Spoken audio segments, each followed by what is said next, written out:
Hello everyone, हरियाली तीज की बहुत बहुत शुभकामनाएं। दोस्तों, हरियाली तीज का बहुत विशेष महत्व होता है।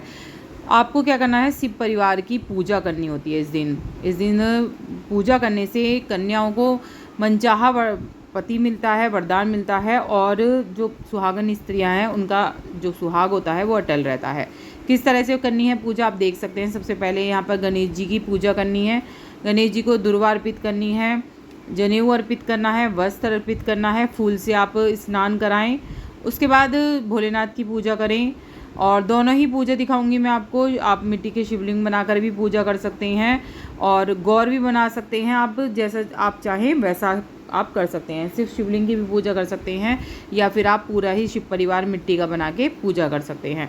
तो मैंने तस्वीर में माता गौरा भी हैं, पूरा शिव परिवार है, वहाँ पर मैंने पूजा कर ली है। और सिर्फ मैं यहाँ पर शिवलिंग की ही पूजा करूँगी, उनको ही अभिषेक करूँगी, क्योंकि जो है शिवलिंग का अभिषेक ज़रूरी होता है करना। माता गौरा का अभिषेक करना ज़रूरी नहीं होता है जितना शिवलिंग का अभिषेक करना वो होता है। तो माता गौरा का अगर आप करना चाह रहे हैं तो उनका भी कर सकते हैं। आप ऐसे ही माता गौर को भी मूर्ति बना सकते हैं, और उनको भी स्नान करा के इस तरह से ही पूजा कर सकते हैं। तो यहाँ पर मैंने शिवलिंग ही बनाए हैं। 5 चीज़ों से मैं स्नान कराऊंगी, पंचामृत से। इसी तरह से आपको पंचामृत से स्नान कराना चाहिए। माता गौरा की पूजा में आपको क्या क्या करना है, सबसे पहले फूलों से जल से फूलों का में जल ले लीजिए। फूल में आप माता को स्नान के भाव से फूल से नहलाएं। फिर उसके बाद माता को सुहाग की सामग्री जरूर चढ़ाएं, बिंदी लगाएं माता को, और एक चुनरी जरूर उड़ाएं माता को। हरी चुनरी हो सके तो हरी चुनरी माता को उड़ाएं। माता को श्रृंगार की सामग्री जो भी आप लेके आएँ थोड़ा थोड़ा टच करें उन्हें।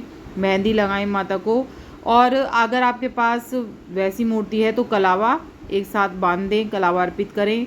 और वस्त्र स्वरूप कलावा अर्पित करा जाता है, आप चुन्नी भी कर सकते हैं। इस तरह से मैं सारे बेलपत्र, इत्र, सभी चीज़ें भोलेनाथ को अर्पित कर रही हूँ। तो जो आप अर्पित करना चाहते हैं, प्रिय चीज़ें होती हैं भोलेनाथ की, वो इस दिन अर्पित करें। ऐसा करने से दोस्तों जो मन चाहा वो मिलता है वर। महिलाओं का अखंड सौभाग्य होता है, और पति की लंबी आयु होती है।